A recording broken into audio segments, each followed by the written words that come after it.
Assalamualaikum warahmatullahi wabarakatuh. Izin memperkenalkan diri, nama saya Septa Arani, NPM 210-331. Saya mahasiswi Prodi PGMI kelas B semester 5.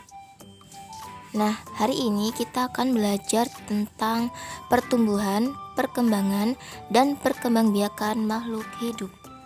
Nah, apa sih pertumbuhan dan perkembangan itu? Nah, pertumbuhan itu adalah proses perubahan fisik berupa penambahan ukuran, volume, massa, dan tinggi pada makhluk hidup. Kemudian ada ciri-ciri pertumbuhan makhluk hidup. Yang pertama, bersifat kuantitatif, artinya dapat diukur dan dinyatakan dengan angka. Yang kedua, bersifat irreversible, artinya tidak dapat kembali seperti semula.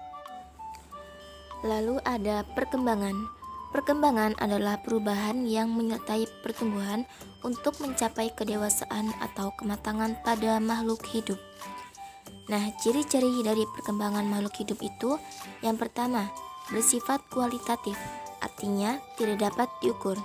Yang kedua, perubahannya terjadi pada organ reproduksi makhluk hidup. Selanjutnya yaitu pertumbuhan dan perkembangan hewan. Diawali sejak terbentuknya zigot dari proses pembuahan dan terus terjadi hingga hewan menjadi usia dewasa. Yang kedua, pertumbuhan dan perkembangan tumbuhan. Diawali sejak perkecambahan biji, tumbuhan akan bentuk bunga, buah, atau biji sebagai alat perkembangbiakan. Lalu ada faktor yang mempengaruhi pertumbuhan dan perkembangan. Dibedakan menjadi dua, yaitu faktor internal adalah faktor yang berasal dari dalam tubuh makhluk hidup, seperti gen dan hormon. Lalu, faktor yang kedua adalah faktor eksternal, adalah faktor yang berada di luar tubuh makhluk hidup atau di lingkungannya makhluk hidup, seperti makanan, air dan kelembapan, suhu, tanah, dan cahaya. Selanjutnya yaitu bidang pertumbuhan dan perkembangan manusia. Dibedakan menjadi 4. Yang pertama yaitu bidang fisik, yang kedua bidang intelektual, yang ketiga ada bidang emosional, dan yang keempat ada bidang sosial.